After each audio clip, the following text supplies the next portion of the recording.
Hello everyone and welcome to today's video. I am Amy with Growing Your Faith, and today we're going to play with a little bit of watercolor and a little bit of paint, and we're going to create this fun little page that I got inspiration from offline. Somebody made a card kind of like this, and I will post a link in the description down below so that you can find that and see that.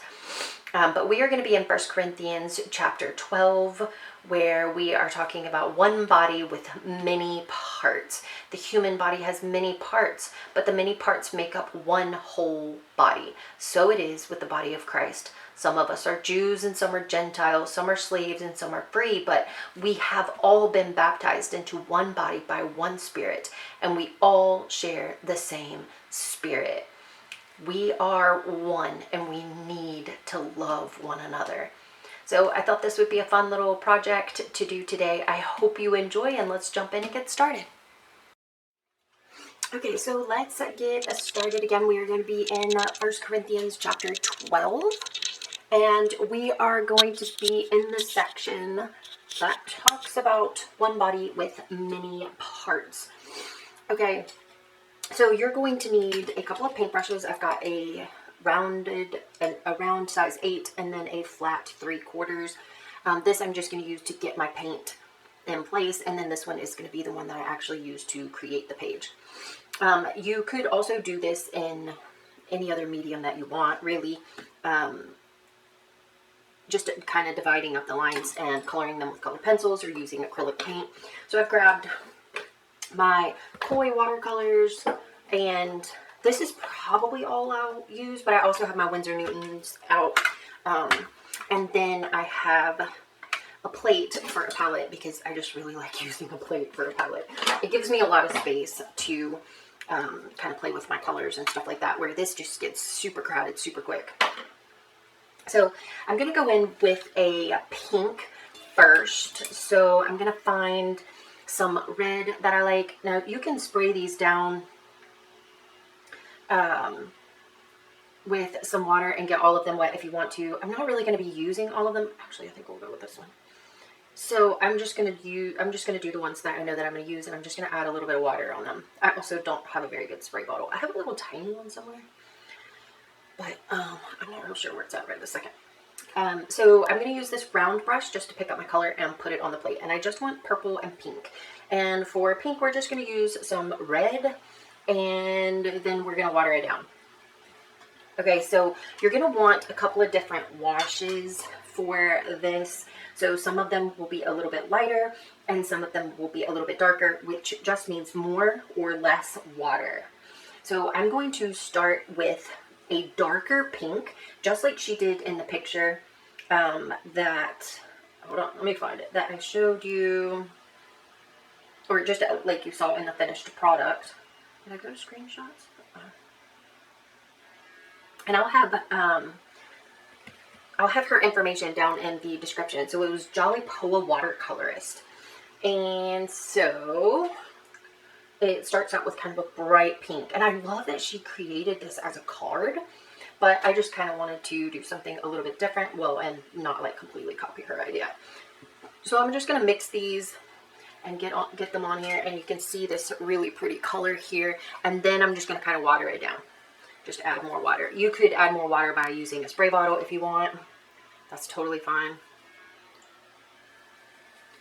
And I will wind up picking up some of these other colors that are on here, but it's not that much and I'm not worried about it. Okay, then we're going to mix that up really, really good. And I like to get as much of it off my brush as possible. And then we're going to go in with the purple. I like these colors because, like, look at that. I mean, that is a beautiful purple, and it's super bright and colorful. My Winsor Newtons don't have a purple, so I have to make purple every time. So that's why I was kind of... Which is cool because you can change up your shade if you want to.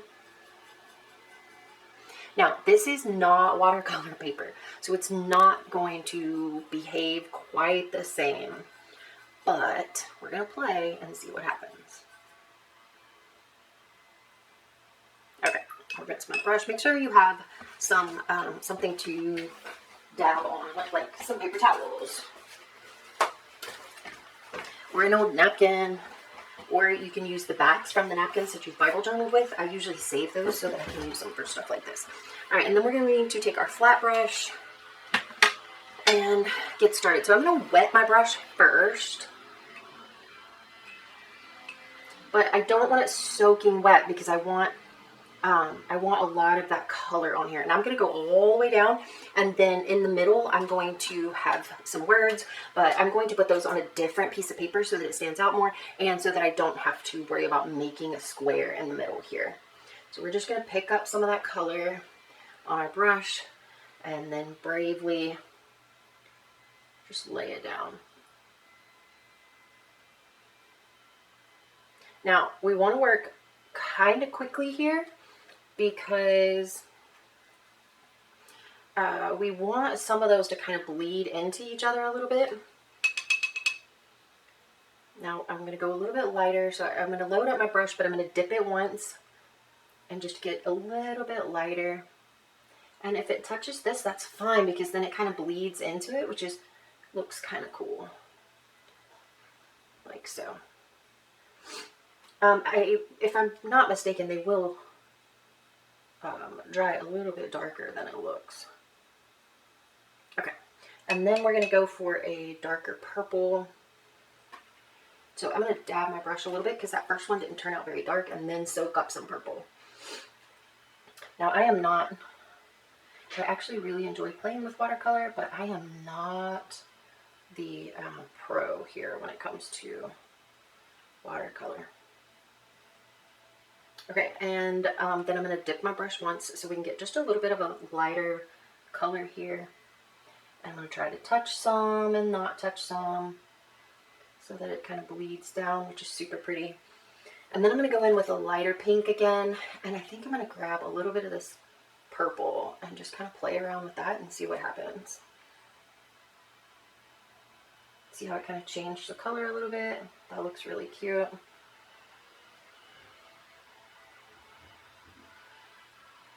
You can go back over the top of it. And then I'm going to go back to the dark pink. I'm going to dab my brush so that I can get so much of that darker color.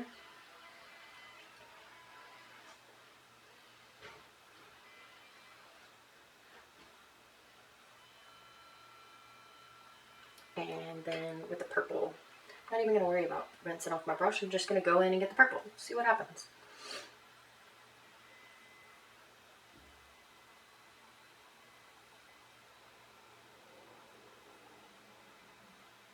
And we can even like get it a little bit darker if we want.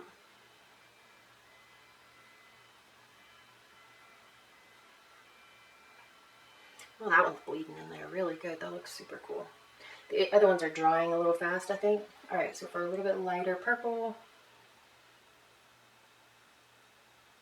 that was definitely lighter, wasn't it? And then we're going to go with one more pink. And I think I'll close it out with a... Let me wet this some more. And then we'll close it out with some dark pink.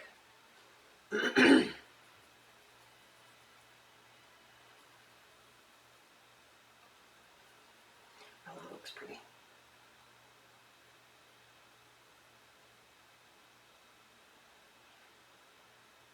Like so. Super simple page. We have to let this completely dry because we are going to put a little bit of gold paint on here, and then we're going to put our thing in the middle here as well. So yeah, I'm going to let this dry and then I will be back. Okay, this is almost completely dry, so I think we can go ahead and move forward. So I have some gold paint here. This is just my folk art. I've had it forever. And then I have just a cheap little kid's sponge here and a palette, and I'm just going to put a little bit down. Maybe I should glue my thing down first. I think I'm going to do the gold first because I would like for some of them to be kind of behind my little saying here. Oops. You could do this in many, many ways as far as like what you wanted your piece to look like. what you wanted your saying to look like. You don't have to do it on an extra piece of paper if you don't want to. All right, let's see here. Trying to get enough on the whole thing to where it'll make a nice circle, and at the same time, like, there we go. You could write it straight on here. Just make sure it's dry because you will mess up your pen. And then just like that, we're going to put little, I think my gold is mixing with the silver that's already in the palette. That's okay. So then you can just kind of nicely put your circles on here.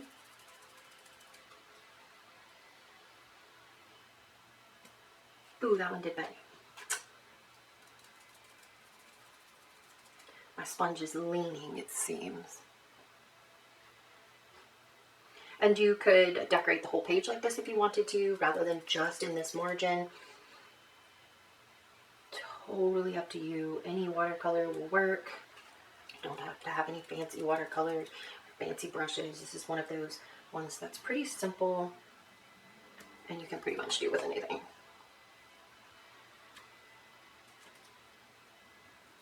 There.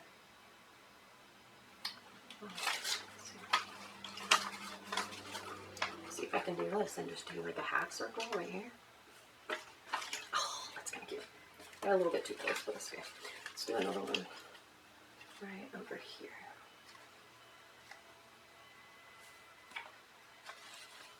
Right here. There, I like it. You just get creative and start playing all over the place.